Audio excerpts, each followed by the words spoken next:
And I want to tell you something. Maybe the greatest exhaustion of this generation is not physical, it is emotional, spiritual, mental. Because there are people who have spent so much time surviving that they no longer remember what it feels like to live in peace. And that is sad, very sad, because we were designed to live with purpose, not merely to survive. We were created to breathe, to grow, to love, to build, to heal, to flourish. But many times life hits so hard that we enter survival mode.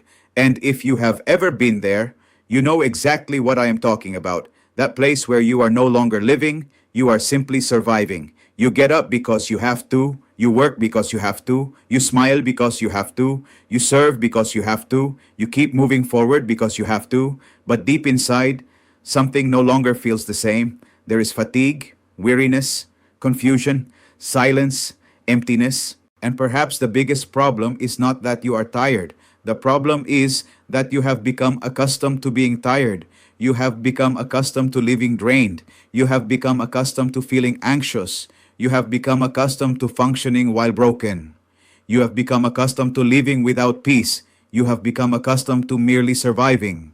And when someone becomes accustomed to pain, they begin to normalize things that should never have been normalized. They normalize exhaustion. They normalize anxiety. They normalize toxic relationships. They normalize sadness. They normalize the lack of rest. They normalize chaos. They normalize fear. They normalize emotional disconnection until one day the soul cries out because the soul speaks too. It simply speaks differently. It speaks through exhaustion. It speaks through sadness. It speaks through anxiety. It speaks through irritability. It speaks through emptiness. It speaks through tears.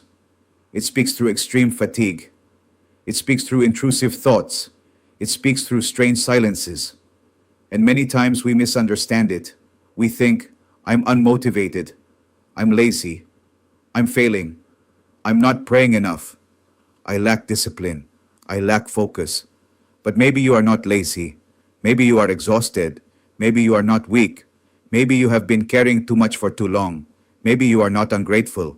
Maybe your soul simply needs rest.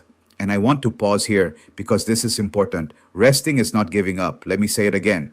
Resting is not giving up. Asking for help is not giving up. Going to therapy is not giving up. Talking is not giving up. Crying is not giving up. Taking a break is not giving up. Setting boundaries is not giving up. Breathing is not giving up. Sometimes the bravest thing you can do is stop, because we live in a culture obsessed with productivity. Produce, run, do more, build more, work more, earn more, post more, grow more, make noise, move, run, compete, never stop. And people end up exhausted trying to reach a goal they are not even sure they truly want. Because here is an uncomfortable question. Is the life you are building actually giving you peace? Think about it. Because many people are achieving things while losing themselves in the process. More money, less peace, more recognition, less tranquility, more productivity, less mental health, more approval, less authenticity. And I am not saying success is bad. No, the problem is when you sacrifice your soul to achieve it. Because if you gain the world, but lose your peace, did you really win? And I want to say something powerful. Your mental health matters more than the algorithm makes you believe. Yes, we live in an era where everyone seems to be winning, everyone growing, everyone traveling, everyone achieving, everyone happy, everyone motivated, everyone disciplined, everyone successful. But remember this, social media shows moments, not complete stories. It does not show anxiety attacks. It does not show tears. It does not show exhaustion. It does not show arguments. It does not show trauma. It does not show difficult nights. It does not show silent depression. It does not show emotional burnout. It does not show mental struggles. And maybe you have compared yourself too much. Maybe you have thought, I'm behind. I'm not enough. I'm accomplishing nothing. Everyone is moving forward except me. But I want to tell you something deeply human. Do not compare yourself to chapters you do not understand. You do not know how much pain is behind certain smiles. You do not know how much sacrifice is behind certain achievements. You do not know how much suffering is hidden behind certain appearances. Because remember this, not everything that smiles is healthy. And perhaps the person who most needs to stop comparing themselves is you, because you have demanded too much of yourself, far too much. You have carried too much, you have fought too much, you have endured too much, and perhaps you have never given yourself credit. You never stop to acknowledge, I survived difficult things. I got back up. I tried. I did not give up. I kept walking. Because yes, maybe you are not where you want to be, but you are not where you started either, and that matters a lot. And now I want to talk about something deep, guilt. Because many people live exhausted not only because of pain, but also because of guilt. Guilt for mistakes, guilt for decisions, guilt for things they said, guilt for things they did not do, guilt for the past, guilt for not knowing better, guilt for falling apart, guilt for not being able to handle everything. And I want to tell you something freeing. Your worst season does not define your identity. Your mistakes are not your identity.